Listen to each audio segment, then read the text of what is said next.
Welcome to today's Lunch and Learn program. We are very happy to have Greg Shelley joining us today. He is the Senior Program Manager of the Long-Term Care Ombudsman's Office for the Harris County Long-Term Care Ombudsman Program at the Cizik School of Nursing at UTHealth, and that's quite a mouthful.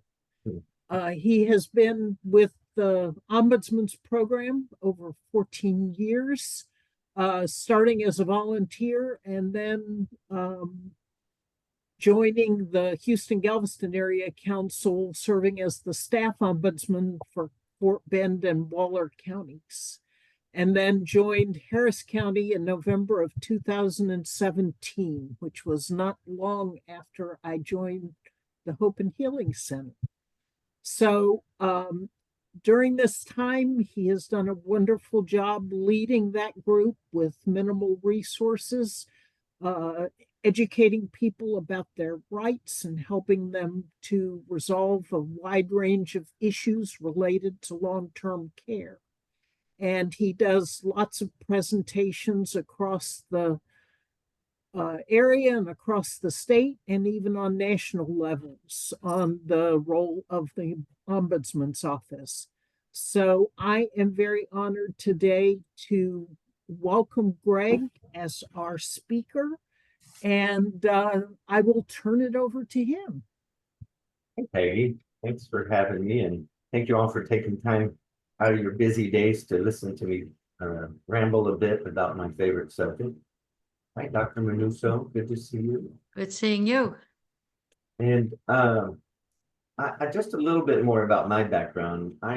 When I started this journey 14 years, almost 15 years ago now, I had stumbled across it as just a little bit of tagline in the newspaper when they used to let nonprofits run free articles. And I tell people that if I had known about it when I was getting out of high school, I'd probably have been doing it my entire life. And as I'm closer to retirement than I am to high school by a large margin now, I can't see myself doing anything else between that upcoming milestone as well. I had a background in operations management with Nielsen TV ratings. Spent like 13 years with them. That's where I came over here from. Prior to that, I spent 4 years active duty in the Air Force and 4 years in active reserve. I have a pretty eclectic background in hospitality and restaurant world, going back to my earliest days, including some roofing experience in construction. All these things have added to my journey, who I am today. And my degree is in English, Bachelor of Arts in English. So all that to just say, when I came into this long-term care world, I didn't know the difference between Medicaid and Medicare. So it's definitely been a great way to learn about all things healthcare, especially as it relates to folks with disabilities and our older adult population. I'm going to share my screen now. Hopefully do this successfully, and should be good to go. Can you see that all right? Looks good. All right, thanks a lot. So the key part of how we operate is really a collaboration. You know, like a lot of things, it takes teamwork. As you'll see here when we talk a little bit about history, the funds all go through our state ombudsman office in Austin. Patty Dupaye is the Texas State Ombudsman. We have, then the money rolls out to the 28 different area agencies on aging in Texas. Ours happens to be the Harris County one that's operated out of the Houston Health Department. And we're one of 3 programs out of those 28 in the state that actually are contracted out. And ours has a good fortune of having been contracted out with the Cizik School of Nursing at UTHealth Houston somewhere over 30 years. I don't know, even though we've kind of researched that, I can never pin down the exact date of that. I think the folks that had that institutional knowledge has gone into retirement, but I do know that it's over the 30-year mark for sure. It's, by the way, it's a great school, and it's also my favorite place ever to work. And I don't just say that because they pay me now, but what are we? The key word for us is advocate. And technically, one of the words that is not a great word to be used when we're referencing ombudsman stuff, and this might hurt Dr. Manuso's ears, is mediator. That is something that several of us are trained as mediators, and we certainly use the skills that we learned from that training. But we're not in that kind of situation most of the time. We're on the resident side of things. We're pushing for what they want. Fortunately, we can also be a little bit subjective and involved by encouraging people to take what looks like a good deal when it's already on the table. So advocate is what we are. But a big part of what we get to do when it comes to nursing home residents and licensed assisted living residents is educate them on their rights and options, give them good, I call it informal counsel, basically using our experience and suggesting what the next best step might be, even though they don't always agree with us and we're bound to follow their direction. We try our best to give that good counsel and direction. And I think ultimately the success is making sure that as many people as possible just know the program exists and how to utilize it. I'll go through a lot of that here in this next 50 minutes or so. But right now it's volunteers and staff, and volunteers outnumber the staff by a large portion. Fortunately, our program in the state has the most volunteers in it, and it has for a long time. Ever since the pandemic broke, we've all across the state and really the country have struggled with the volunteer count. It's gone steadily down for reasons I can't quite put my finger on. Certainly not one individual reason. Feels much more like a cultural shift, but for whatever reason that continues to decline. That being said, we still have pretty high numbers. We don't have enough to cover every nursing home, and that's really where our goal would be. Volunteers visit on a regular basis, typically weekly, to the assigned facilities. So they spend a lot more qualitative time in the facilities getting to know residents and the facility staff. Staff, on the other hand, they try to visit all of their nursing homes in once a month fashion. Sometimes they end up there more depending on what problems are going on, whether they're doing casework or not. For assisted living, we're now visiting them on a quarterly basis. So at least once a quarter for every assisted living facility, regardless of how small or how big it is. We do take on many roles. I even mentioned informal mediation, and mediation comes up in situations where you have equals, right? We see that most commonly when one resident and another resident are having an issue. Roommates are a typical concept. You know, one might like the TV up loud late at night and the other one's trying to sleep. Those kinds of issues, we really do get to play mediator. We also do that in situations where we have adult siblings who are, you know, in charge of their care of their mother or father, but they're not necessarily on the same page with each other. And in some of those cases, there's so much enmity between the parties that we use caucusing, like we spend time with one in one room and go and spend time with the other in the other room, and then try to help them work through those issues. Very common, but the role of a listener, I think even as a caregiver, and in my early years of doing this, I didn't think of us as a caregiver. I thought of, you know, the facility staff, they're certainly caregivers. But the truth is, our role plays out with listening, being a person in the scene that actually has time to listen to what a person has to say and try to understand their perspective and where they're coming from, and then getting to take that understanding and trying to get the facility staff to see it the same way from the resident's perspective. That's part of empathizing, right? Empathy plays a big role, and sometimes that's really all a person needs. It's just to have a good ear and know that someone's there to help them if they really need the help. The biggest uphill battle, kind of like just any public health education, is just getting the word out. We do that through public presentations. I had media interviews. During the pandemic, early parts of the pandemic, I had lots of interest in things that involve keywords like nursing home.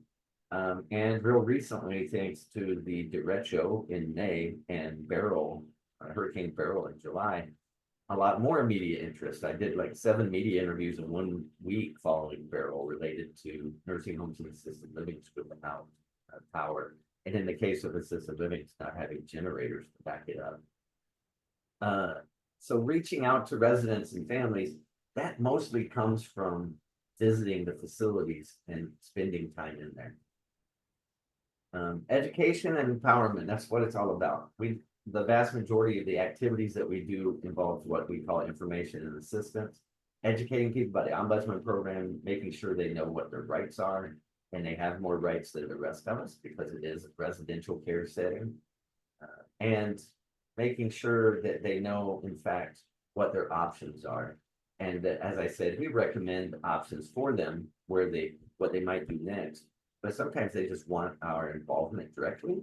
And sometimes once they're empowered with the information, they tell us they don't need our help anymore, but they'll keep our number. With that public outreach in general, making sure that folks understand how the role works. And I'll go into that a little more deeply in just a minute.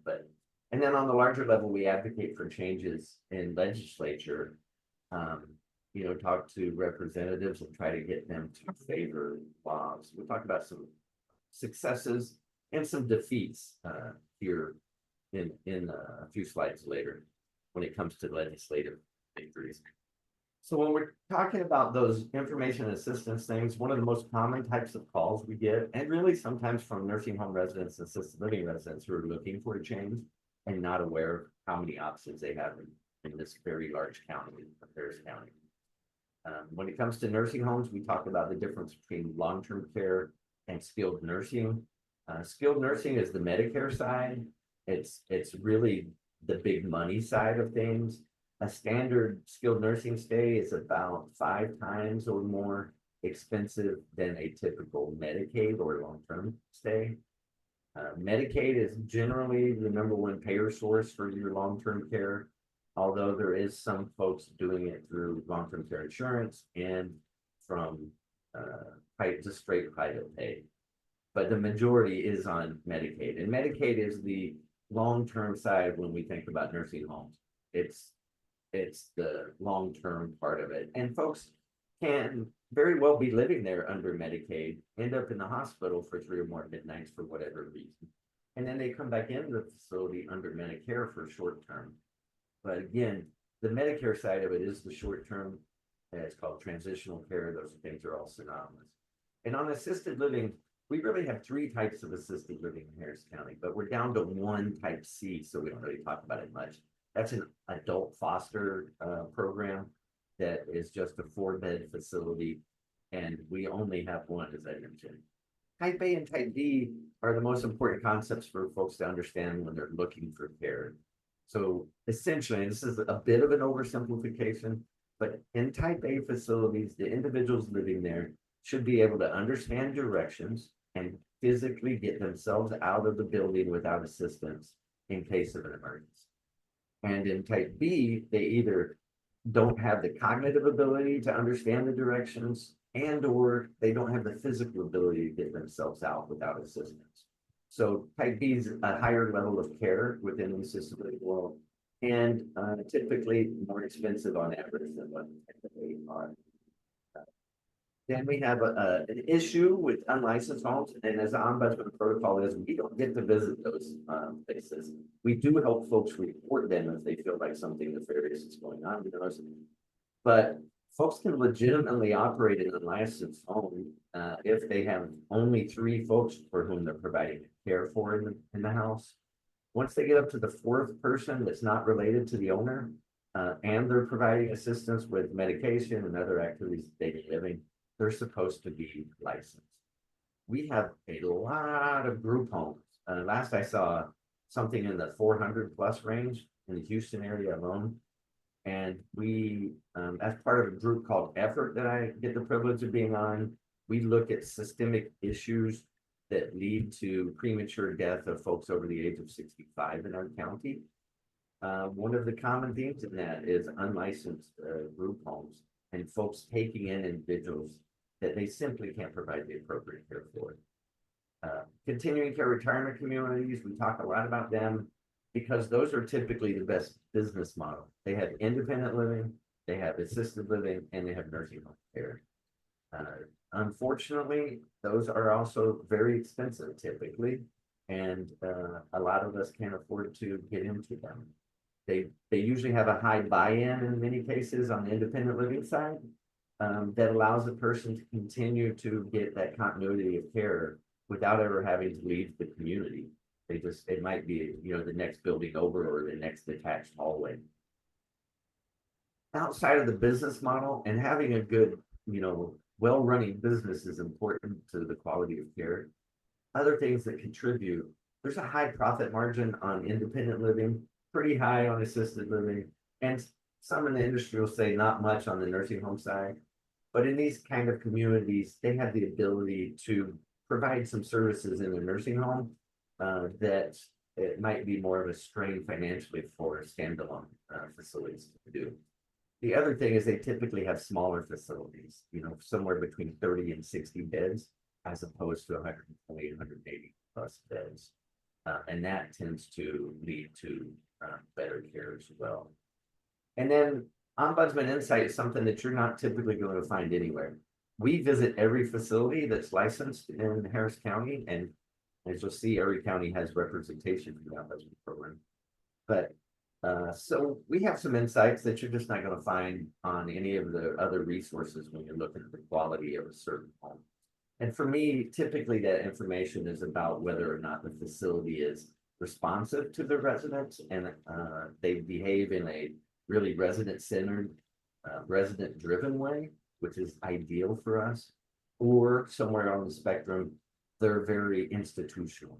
And that means they like to get people in, pretend like they don't have these extra rights, and tell them that it's basically their way or the highway, kind of treating them like they're, in middle school or something, and they're the principal, instead of treating them with the dignity and of the adults that they are. So I mentioned a little bit about payment source there too, like private pay, long-term care insurance, because of the cost of assisted living and how much it's gone up in the last, I'll say 2 decades, but especially in this last decade, some of that insurance industry has seen some struggles because it's very expensive to cover. Then you got the Medicare side, and as I mentioned, that's the short-term skilled nursing. That's kind of the targeted business stuff that a lot of these nursing homes go after. One of the pretty neat changes that came about as a result of that was that older facilities that had not done anything to their aesthetics in their building in years, in order to attract that business, more of that business, they've done some revamping, everything from carpeting and paint and making the place look nicer. That wouldn't have been happening without the Medicare side of things. So it's not uncommon for a physical therapy stay or rehabilitation stay to be in the $700 plus day range versus a typical Medicaid stay where you are in a semi-private room, which is a weird way of saying shared room. And the typical cost is somewhere closer to 150 a day. So 150 versus $700 a day, you can see why there's a drive towards that Medicare funded side. And then we've got veterans benefits that cover, in many cases, depending on the veteran's history, you've got the entire state covered, and they get to keep all of their regular retirement income, which unfortunately also makes them a target of exploitation for folks generally that are near them and know them well. I was talking about systems advocacy before, and I kind of call this the graduate level of being an ombudsman. Public outreach, community presentations, media interviews. We do some advertising when we have a little bit of extra funds. I operate the social media, mostly LinkedIn and Facebook for the program. And we have a really active YouTube channel as well. Those are all kind of lower key ways of advocating on a larger scale than just like one-on-one with individuals in the homes. The biggest way is actually changing laws. And right now, this year, on CMS level, the Centers for Medicaid and Medicare Services, they've actually, for the first time ever, created an actual staffing ratio that's being implemented right now. It'll probably be a couple years for most of the facilities to have it in place, but it is actually on the books and it exists for the first time. Prior to that, we didn't have much of a rule at all, and it certainly wasn't one that mentioned the caregivers, the certified nursing aides who do the most for direct care. And I've always, I can't track how many families I've talked to that were just absolutely shocked to find out that there was no specific requirement monitoring that prior to this. On the state level, though, they control all of the assisted living stuff, right? So assisted living has no federal oversight at this time. It's all based on different states' rules. Whereas nursing home has both federal and state rules. Some of the stuff that we've had success with, the most success was the last legislative session in House Bill 54 in what's called a personal needs allowance. For folks living in nursing homes with Medicaid, they get to keep, well, previously they only got to keep $60 a month out of their, whatever the retirement check was. So, you know, if you made $2,500, all that money went to the facility and you get to keep 60. If you made $600 and that's all you had, all that money went to the facility and you get to keep 60. So it hadn't changed for about 15 years. It had been that same level. We pushed for a change to $85. Didn't win that one, but we did get it to where it went to $75, which is, you know, it's a 25% raise. It's still not a huge amount of money that they get to spend on items that they don't necessarily get covered in the nursing home. So that was a nice victory. It took a lot of work from ombudsmen and other advocates talking directly to the legislature, but also ombudsmen play a big role in helping the residents' voices heard, helping them write letters to their local representatives and the statewide representatives as well, and getting families and other direct caregivers that were friends of residents involved as well. One of the things that didn't go great was the generator rule. A lot of people were shocked to learn that even while nursing homes are required to have a generator, it's only required to operate a handful of things. It does not have to operate heating and ventilation. So no AC, no heating in the winter. And winter used to be something that we didn't really focus on too much here. But any of you have been around for a few years, we went through that winter storm Uri. And then even the subsequent year, we had another freeze that involved people having to leave their assisted living facilities and move to another location. And we know that that causes a great deal of stress. And there's even a thing called transfer trauma, particularly with folks dealing with cognitive impairment, in particularly those living with dementia, can have a truly traumatic effect on them, making them leave that place, travel to another one. And sometimes the conditions on the other end are less than ideal of what they were in assisted living. So we pushed for that requirement. Assisted livings, the vast majority of them did not have a generator, and there's no rule requiring them to. Some of the, I would say, kind of higher end ones generally do it as a best practice, and that's part of them needing to compete in what is a fairly competitive world. But yeah, a lot of these don't have them, and so as a result, from leftover result of Beryl and to some degree what happened in May with the derecho, we had folks that lost power and it was hot, so they had to go other places to shelter, or in some cases they stayed put and all they had was the operation of fans after a facility was able to obtain a small generator. And so it wasn't ideal environment for the residents at all. This lost last legislative session, but it's something that's going to be really even louder this time around with the upcoming legislative session because of the storms we had in the state. So we'll see what happens this year. We're hoping that it's not something in which we have to actually have a tragedy occur in order to get it passed. Florida passed a similar law, I think it was around 2017, after a very bad outcome from a hurricane, and several people in a nursing home died as a result of not being able to cool down the location. And so they passed it many years ago. Unfortunately for them, they only passed it after there was a traumatic, tragic event. One of the other pieces of legislation that came out of the early pandemic right in, well, let's say March 13th, 2020 was when everybody was cut off from visiting nursing homes, except for paid facility staff. So at that time, even ombudsmen weren't allowed to go in. And they shut out family caregivers and everything. Took 6 months before the rules changed and the governor signed into law a change in the emergency order, which allowed ombudsmen to return to some degree of visitation, but it also created this concept of an essential caregiver, that each resident could have an essential caregiver who got in to visit with them. But it was only one caregiver that was allowed to do that. And later in that year, with the help of a lot of family advocates and the ombudsman program, we were able to put it to a vote, this idea of always being able to have an essential caregiver, and it passed very easily.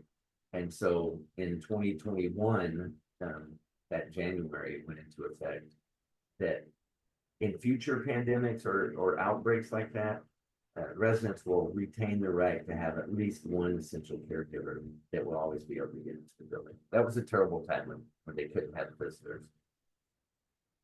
So let's talk about the overall history. In 1965, two really significant things happened. One was the creation of the Older Americans Act. The second was amendments to the Social Security Act. The key amendments to the Social Security Act added Medicaid and Medicare into the system.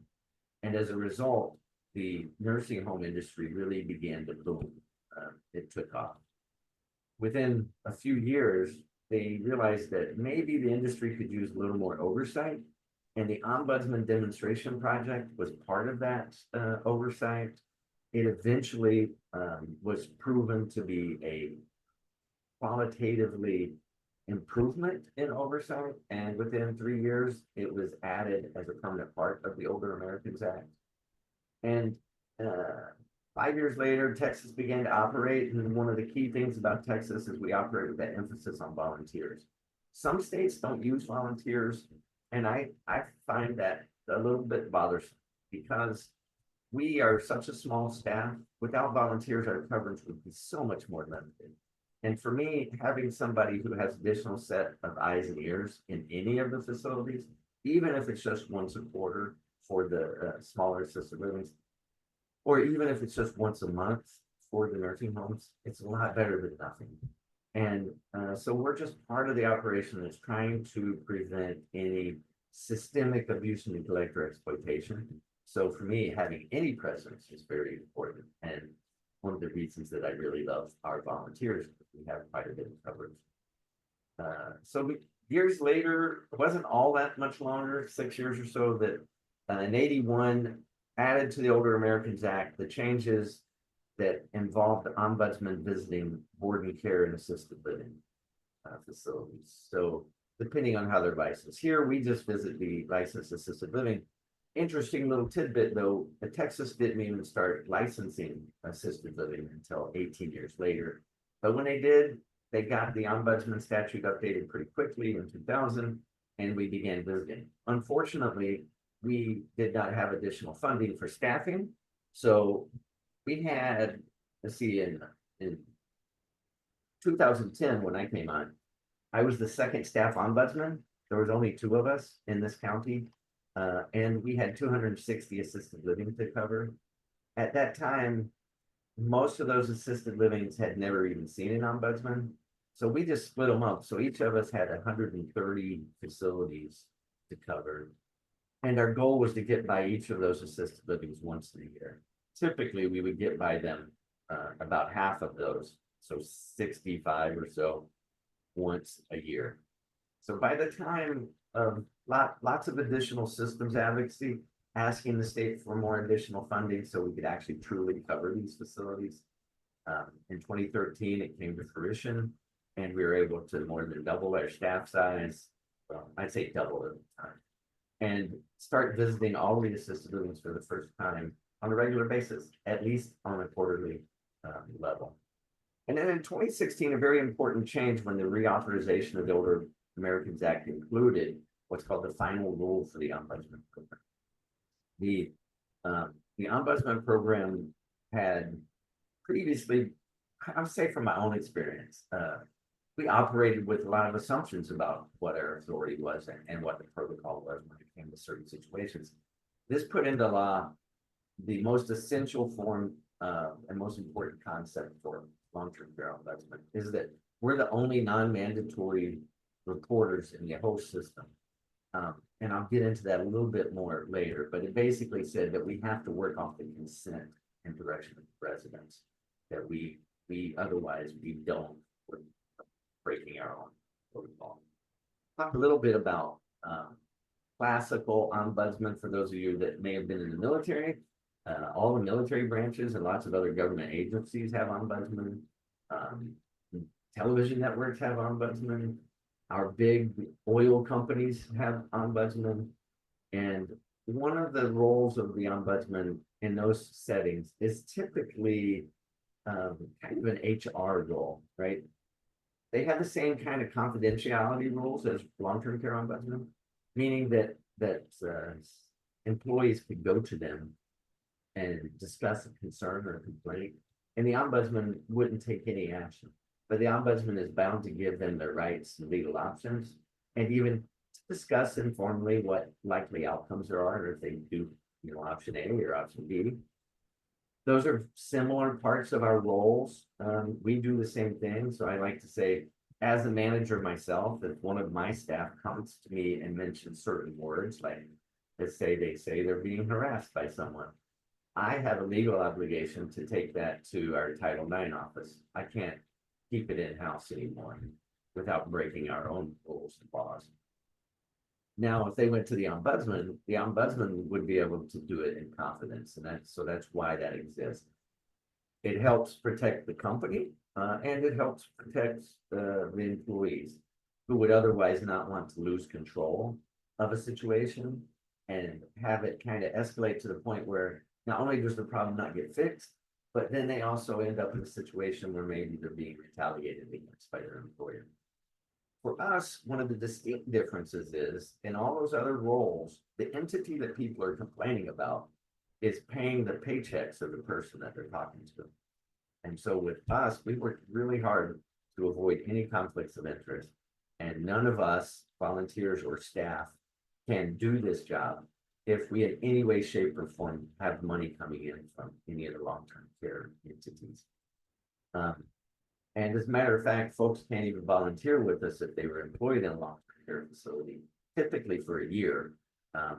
Just for many reasons I don't really have time to go into, but just to avoid any semblance of conflict of interest as well. This is vital to us is having that trust from the individuals we serve. Confidentiality and consent is everything. We do it almost religiously, preaching it throughout our training for our volunteers and our staff. Without that, we basically don't have any work to do. There is a little bit more of the graduate level of ombudsman where we can do a systems complaint. And that's a complaint where I'll say I go into a building and the only fire exit is completely blocked by stock boxes, for instance. That's something I don't need to go get an individual resident's consent on because it affects potentially everyone.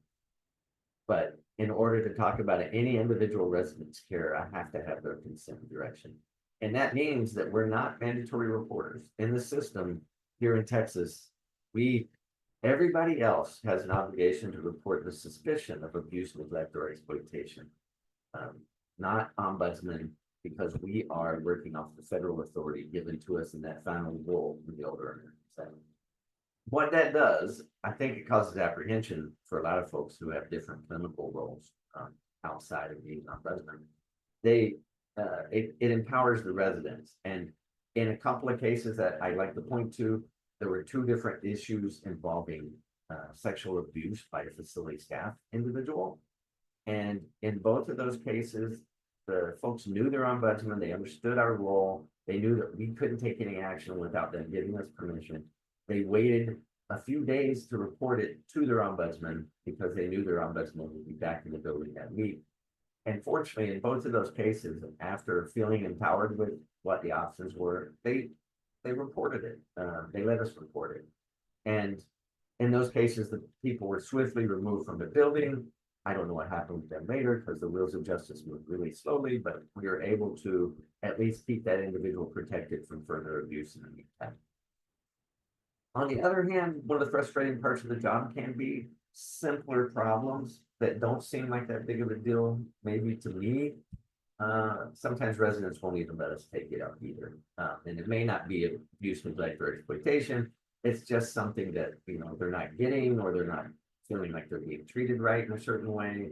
They're not being shown that they may be in respect that they deserve. Whatever it is, and in some cases, they just don't want us to be involved. In other cases, we have families report complaints, and our first rule is we got to go meet the resident involved. And very often the resident will tell us that they don't want our assistance and that they're doing fine. I've even heard residents say, "Oh, my daughter, she's a busybody. I wish she would stay out of my business." That kind of stuff. And in those cases, we have to go back to the person with the complaint, let them know that once they get their family on the same page, meaning mom, then maybe we can give assistance. But in the meantime, mom doesn't want us in her business. We're going to stay out of it. Interesting little tidbit in law. It's actually a misdemeanor here in the state of Texas to interfere with the ombudsman. There's a whole lot of ways I've seen over the 14 years that this can play out. The most subtle one is tearing down our poster. It's a little, typically like an assisted living, it's 8.5 by 11. Larger posters are in nursing homes. We try to get them placed appropriately in prominent locations, but a lot of times they're located close to a bunch of other government postings, and people don't pay much attention to them. But nonetheless, it's supposed to be visible. So sometimes folks will take it down, or they will cover it up with other things. Sometimes innocently enough, sometimes intentionally. Other worst cases of that, I've had instances where administrators told folks not to talk to the ombudsman. That's a clear violation of that statute. During the pandemic, the heart of the pandemic anyway, there were instances where facilities refused to let us in. In almost every one of those cases, it was just a misunderstanding. Because back then the rules were changing almost weekly, and it was hard to keep up with, and we had to acknowledge that. And so just by getting them in touch with the regulatory person or showing them the new updated statute, we could get it resolved just straight through communication. In the other situations where even though they saw the right thing, they just, I don't know, for whatever reason, wanted to give us a hard time, just refused to do the right thing, we are able to escalate it to the level of regulatory and get the facility in trouble, if you will, for breaking the rules. And some of those even involve something as seemingly little as refusing to give ombudsman records for a resident when a resident is simply for us to have access to that. Fortunately, all that to say, never had to rise to the level of getting law enforcement involved. We've always either been able to work it out with individuals or through the regulatory process. So every county in the U.S. has an LTC ombudsman program for the licensed facilities. This includes Washington, D.C., Puerto Rico, and Guam. All have representation. So if there's a licensed assisted living or a nursing home, it has an ombudsman assigned to it. Ours is the only one that I know of in all of these settings that's actually housed in the university. The really ultimate best part of that is we have a similar mission already as the university, because UTHealth, right? So public education and health outreach, that's the biggest uphill battle for us already. The university helps bolster that for us, so that's really nice. Harris County is the biggest program, as I mentioned earlier, in the state with number of volunteers, but also in the number of total facilities. We've got 97 nursing homes and 278 licensed assisted facilities covered. We're a pretty small staff. We're at 8 now.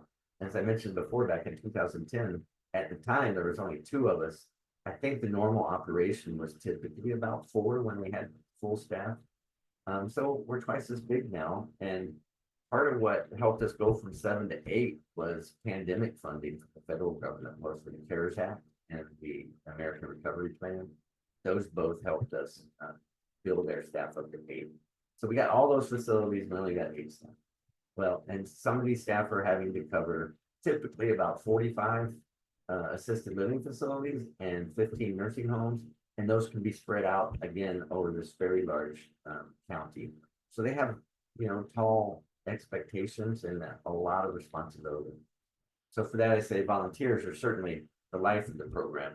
Currently operating at a lower level than we had prior to the pandemic, but we have 50 certified trained volunteers. Those volunteers have the same authority as I do when it comes to investigating complaints on behalf of residents. And we have 11 interns. Those are folks that have started the training process and are not yet allowed to investigate complaints on behalf of residents. They make visits, they inform residents about the ombudsman program and who they are. But if they need to get involved in the casework, they have to go back to their staff ombudsman and get them involved. We have over 10,000 residents in nursing homes and over 10,000 assisted living beds available. Not all of them are available, but are in this county. So that's a lot of people to cover. So you can get a little feel of what an uphill battle it is to get everybody educated that we even exist. We also get to collaborate with the regulatory side of things. So I like to joke with people a little bit. There's quite a bit of truth in it, but if you're just trying to fix a problem and it's related to a long-term care facility, the best person to call is the ombudsman. If your goal is simply to get the facility in trouble, you're probably going to want to call regulatory. That's Texas Health and Human Services, long-term care regulation. They do the enforcement. They're the ones that have the ability to cite the facility and even fine facilities in certain cases. We are more about the individual and overall systems advocacy for additional eyes and ears. And ultimately, even with regulatory and us, we're all just a drop in the bucket in terms of our overall presence there.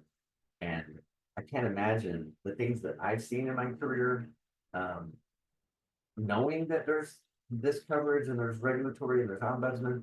I can't imagine what would happen if, well, I probably could imagine what happens if there's no additional oversight, if we didn't exist and if the existing regulatory system didn't exist.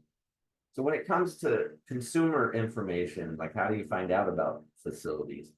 Centers for Medicare and Medicaid Services is the best spot to go for nursing homes.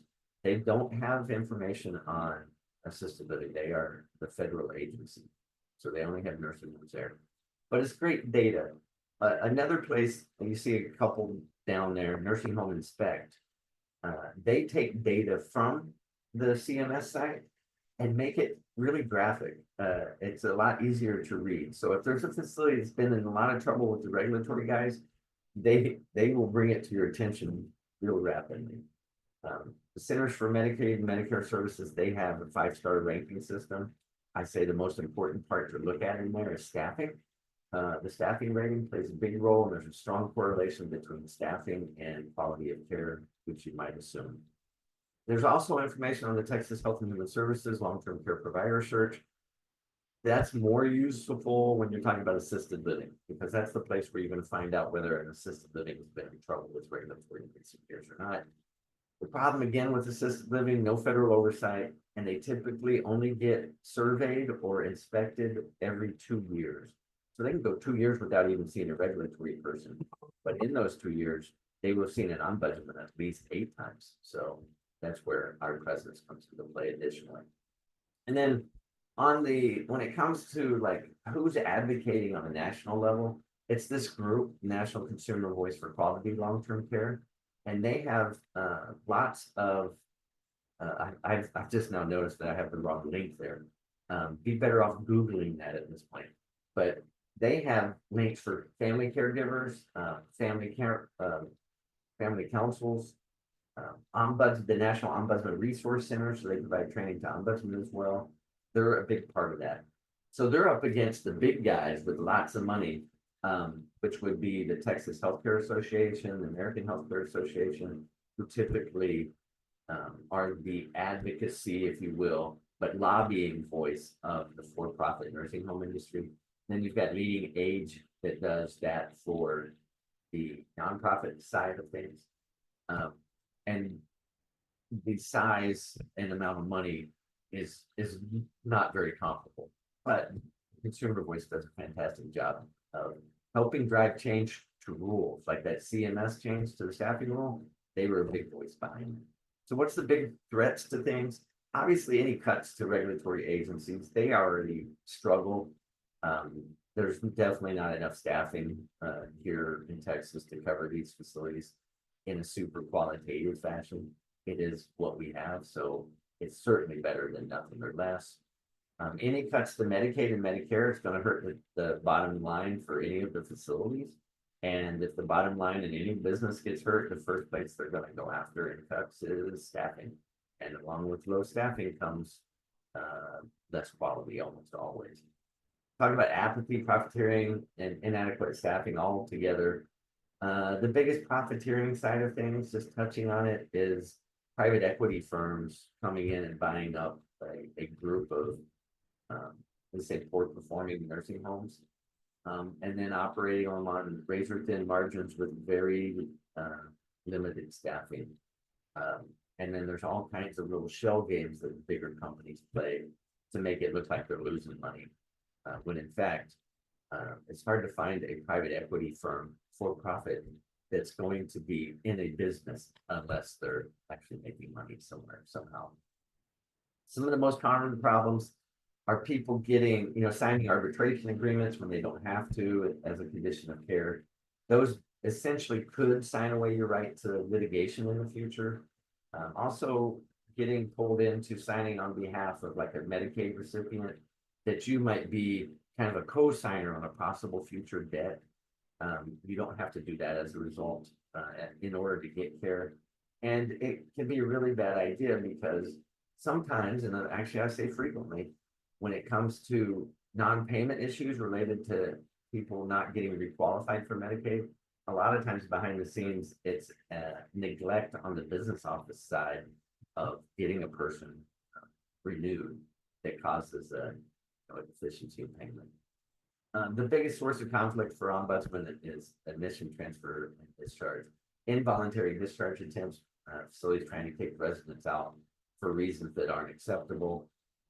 We are very effective, if people know about us, in helping them navigate the fair hearing appeal process. And those rules are set up to favor the residents by far, with the mindset that we want to keep people safe regardless, and keep any facility from putting anybody in harm's way, unless they have some kind of court order for that movement. So we're helpful with that, and that's a very important role that we play. Assisted living is a little different because they don't have those federal rules. They don't have the appeals section. So it can come down to, they're supposed to issue a 30-day discharge notice, and it's supposed to be one of the 7 reasons for discharge. But in the end, they typically move to eviction court, just like a landlord would in a typical independent lease situation. Number one thing, I go into a large Medicaid facility and I'm going to look at staffing, and I'm going to say there's definitely a lack of individualized care. There are some things that we can do when people are in the early stages that we can help them through that guidance, through doing care planning and service planning, help them understand those roles and how to hold the facility accountable for the care and for the great responsibility that all these facilities have when they take folks in, is to meet the needs of all of their residents appropriately. And the number one, contributor to this, you've heard me talk about staffing. It's a high turnover world. Like over 100% of staff turns over in some of these large facilities in a year. It's not uncommon to see 4 or 5 different administrators in the same year in some of the buildings. So at the leadership level, you got that turnover.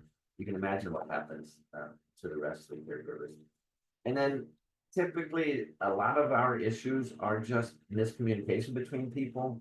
The facilities assume that somebody's trying to play them and get over on them, take advantage of them. Individuals, especially, I think our culture tends to be skeptical of large institutions and assume they're trying to rip us off too. So if you can kind of narrow that divide, you can get people to the table talking and usually get through problems. That helps overcome ignorance. And I say that without any kind of negative connotation. It's just a reality. We all have our own ignorances. I have mine, try to work on them every day. You see chronic turnover. You see the state of Texas down there. It shows 120% overall.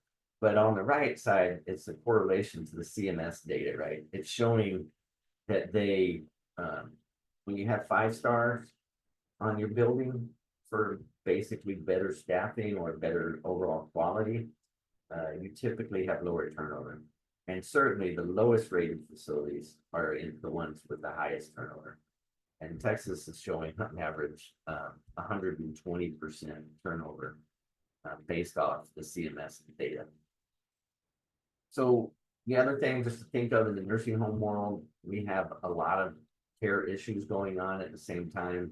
Folks who live there now are not necessarily those who are older adults only. We have a large percentage of folks living with one of the types of dementia. We have a growing number of folks who are stroke survivors, traumatic brain injury survivors.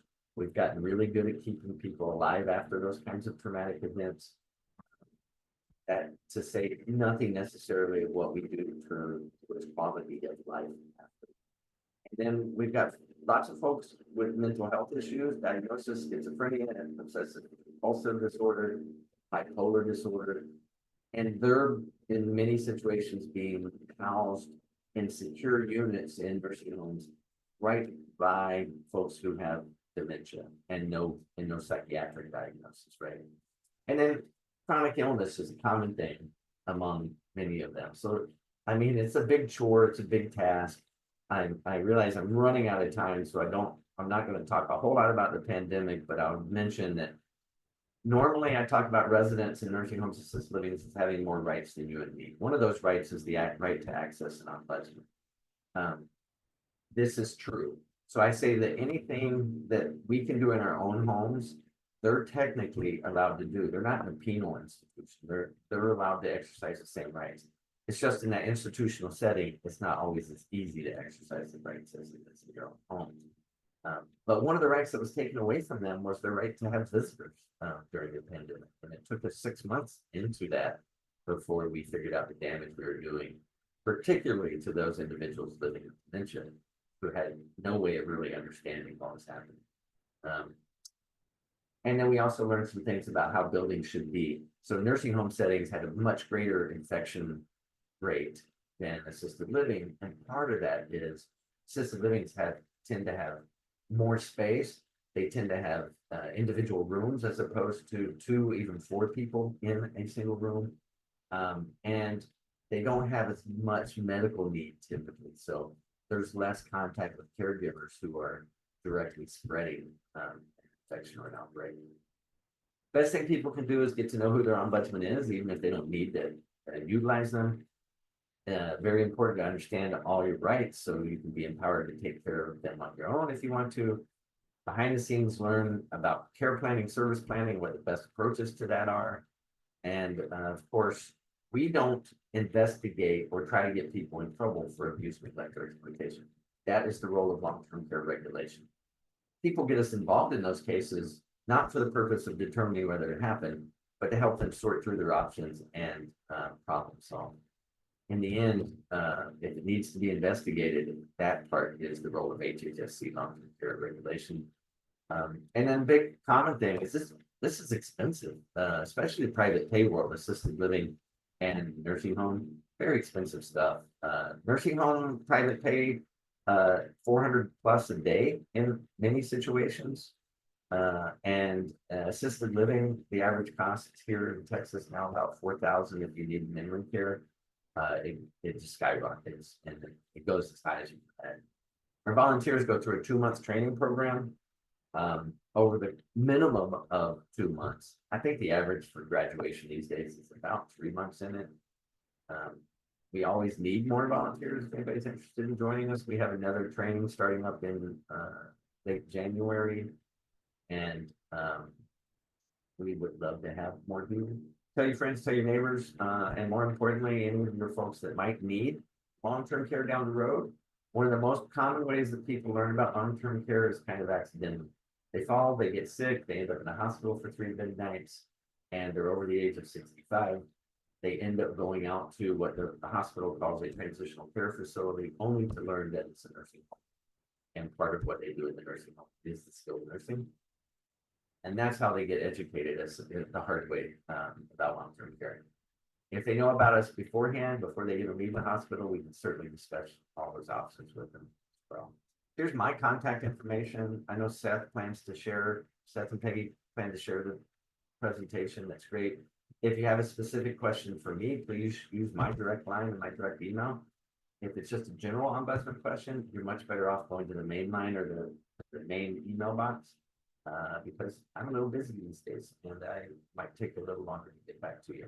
But if it's definitely something that you think I need to answer, then please use my direct line. We're on social media, easy to find, LTC Ombudsman. You can find me on LinkedIn. And we have a great YouTube channel for education of caregivers and ombudsman. I will stop sharing now. I would say thank you very much for your time and letting me take up your lunch hour with my favorite subject. And I know I don't have much of any time for questions. So if questions do come up, you can either send them to me directly, or if there's questions in the chat, Seth, feel free to email them to me and get them out. No real questions in the chat at this point, with the exception of the customary, will slides be shared? And of course, the answer is yes. We will get those slides out to you in short order. We may take a little more time in terms of making the recording available, but certainly we will go ahead and get the slides out to you. There is one question that just popped up. Can you comment on the rights of people with dementia and the rights of their loved ones to make decisions for them? I know that's a very existential, broad-based question that's being asked. And I don't expect you to answer it on one foot, but I did want to pose it to see how you might want to start to frame an answer of such a nature. I would say just keep in mind that all of us have the right to make our own decisions, regardless of what a doctor says, unless a court has decided that we can. So unless we're adjudicated incapacitated, we still have right to make decisions. On the other hand, some power of attorney documents are allowed. They give the person full decision-making power once the person's been declared medically incapacitated or, by a psychiatrist. Those are rare because usually that's a guardianship responsibility. So if you don't have guardianship, it can get really tricky for both the ombudsman and for the caregivers. If, let's say, somebody with dementia is saying they don't want to live in that facility anymore, because technically they have the legal right to not be locked up, if you will. And that and again, you're balancing situations here. And Julie, I appreciate you going ahead and giving some details here. What I would suggest is perhaps going ahead and taking that offline and discussing with Greg, certainly representing our county's ombudsman program, and by extension, who can connect you, throughout the state. And certainly we're here to go ahead and to answer questions to the best of our ability as well. Full disclosure, I used to work for Greg before coming to the Hope and Healing Center and Institute as our inaugural community aging specialist, and now report directly to Peggy, to Dr. Dettermeyer, in that role. There was another question here, and it's a great question. Are you still needing volunteers? I live in San Antonio. I still do, and I'm certain San Antonio does. So reach out to me and I'll get you in touch with those folks. You have any questions after receiving the slide deck about how to reach out directly to Greg, who in turn will get you connected with the appropriate managing local ombudsman serving in the San Antonio area. Memory serves, it's divided into a couple of different parts, the greater metro area, based on the counties that are represented there. You just feel free to reach out to us, and we'll do our best to help as well. And the answer to the question of am I capable of being a volunteer is yes, absolutely. Anyone who is interested in being curious and asking open questions and making people feel heard, you absolutely have a place in this program. And I cannot tell you how transformative it was in my life at a time when I needed to do something for others. And it became a career-changing decision for me, just as it was for Greg years earlier. And Julie, I say, if those kinds of situations, like specific individual ones, great idea to reach out to your ombudsman and discuss what options could be. Anytime we can get the resident and the family on a consensus, we can help drive the changes that you need. I want to thank you so much, Greg, for giving of your time, not just in presentation, but certainly in preparation for today. And we will certainly go ahead and get those slides. And again, when we're able to make the recording links available, we will do that as well. And we so much appreciate not just your time and your energy, but your entire team of staff. Some I know well, some I am looking forward to knowing better, and certainly the core of volunteers that make advocacy possible here in Harris County and beyond. So I appreciate the time y'all gave me, of course, and I deeply appreciate you and Peggy. Just as human beings, you guys are wonderful. Thanks. But thank you so much, Greg. It was wonderful. And I think it's such important information to get out to our community members, to empower them to advocate for themselves and for their loved ones. Thanks a lot, y'all. Appreciate you. I hope that everyone has a good and kind and gentle remainder of the week. If you need to layer up, first and foremost, thank goodness it's fall in Houston. And I certainly hope that you remain comfortable and enjoy the rest of this day and weekend. Take care, everyone. Take care. Thanks.